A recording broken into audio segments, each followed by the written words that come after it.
supposed to be cloudy, very cool, and very windy here this afternoon, but, oh, Johnny Benson and Right behind you, keep Tony coming. Stewart crashing here in the tri-oval coming out of corner number 4. And amazingly, it looks like there were only 2 cars involved. Now that's the advantage of a great wide racetrack. Here's a race back to the line. This is for the second spot between Michael Waltrip and Jeremy Mayfield. There's the leader, Bobby Labonte. Tony Stewart's car is rolling here in the tri-oval. Johnny Benson's car is down in the infield grass, so there's no race car on the track to be concerned with, but they reduce their speed, come down, get the caution flag with Labonte, Waltrip, and Jeremy Mayfield in that order. A lot of damage to both those cars, both Benson's Cheerios car. He's taking the car directly to the garage area. He didn't stop in the pit area, straight to the garage area. And I'm sure that's where Tony Stewart will be taking his car. I noticed Tony Stewart's car, the right front wheel is about 45-degree angle. Stewart in the wrong place at the wrong time. Let's take a look at it. Here is Benson coming out of the 4th corner, and boom. Just loses control, and when he comes off the corner, there's Tony Stewart with no place to go. Chad Little just barely gets by. Look at all these cars getting by now. Luckily, Benson goes to the grass, Stewart goes to the outside, and leaves the middle for all these cars. Miraculous, though, that these cars, as close as they were, did not become involved. Here's another look at it. You see Benson just gets the car loose. When he corrects it, he goes up, smacks the wall, and watch. Tony Stewart, heavy contact right in the right front wheel. And boy, Chad Little was very, very lucky that he was not collected in that incident. Are shown at the top of the scoring chart. However, when those guys make their stop, and they will need one before long, it's going to be Ward Burton who is going to assume the lead once again. Here's what happened to Ward Burton. Bob, I'm not too sure. See, he's supposed to be down between the 2 yellow lines, and here he is, decided too late to make a pit stop.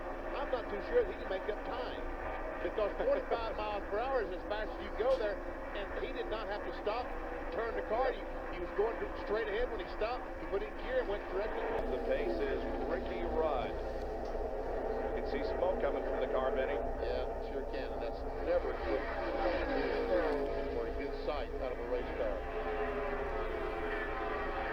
But there's not a lot of smoke, so maybe it isn't that bad. We'll have to wait and see what the crew finds. He had already lost a lap and was running back at about 31st position, but now is going to be headed for pit road. There's Mark Martin, who takes the spot away from Kenny Irwin, and Mark moves to 5th.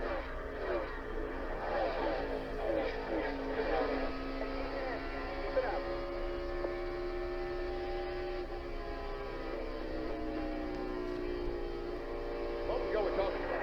Oh, we got some terrible. Michael Waltrip involved in the crash. 3 or 4 other cars. Steve Grissom. Steve Grissom is involved. Also, Elliott Sadler in the 21 car. This on the backstretch on lap 118. Oh, man.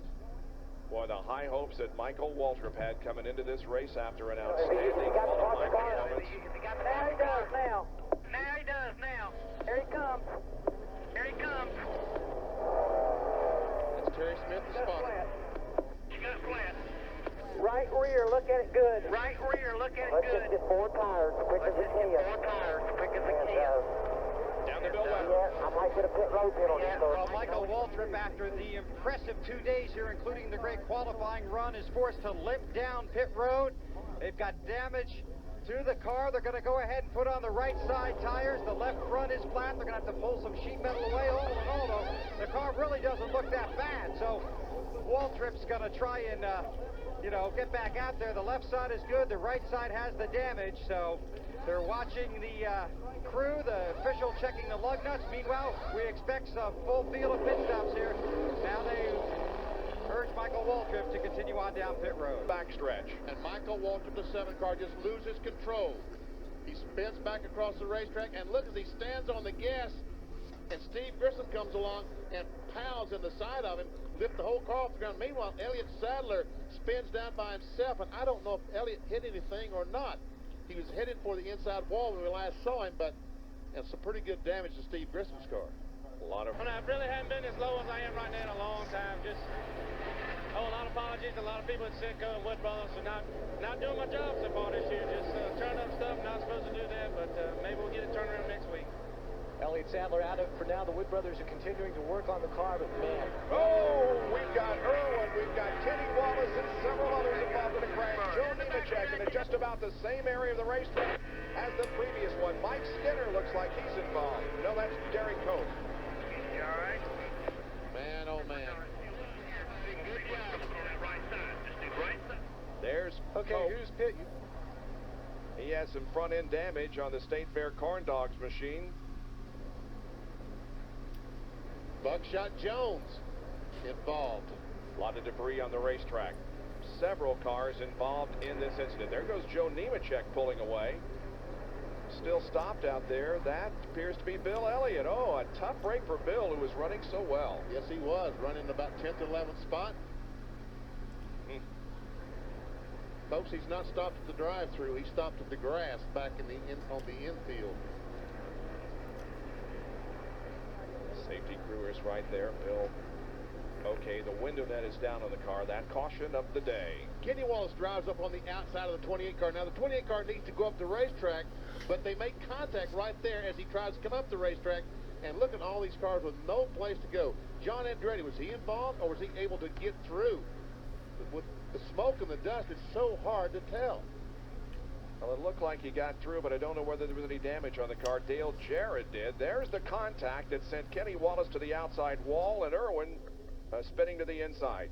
And then we see Elliott coming along with no place to go. There's Derek Cope, Joe Nemechek, all these cars going down to the inside. Elliott Sadler. There's Bill Davis, the owner of the 22 car, driven by Ward Burton. White Gale alongside of him. And they check everything on these. There's Gale.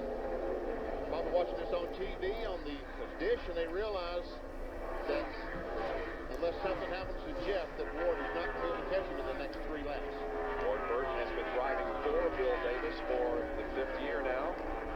Ward finished a career best 16th in NASCAR Winston Cup points in 1998. There is Jeff Gordon, who continues to run in 3rd spot, but he is more than 2 seconds behind. 2.1 last time and 2.6 this time. So Gordon is dropping back just a little. There's the 4th place car and another no bull contender, Mike Skinner.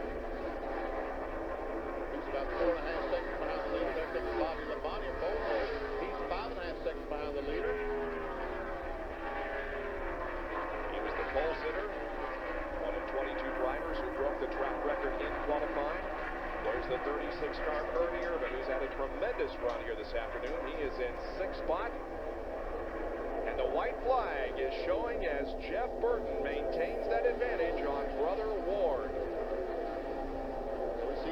He's opened up over 1 second lead, so unless this thing blows up or runs out of gas or something before he gets back to the line, it's going to be Jeff Burton. Here is Jeff Burton coming off the backstretch, settling into corners number 3 and 4. Ward Burton pursuing, but not having a great deal of luck.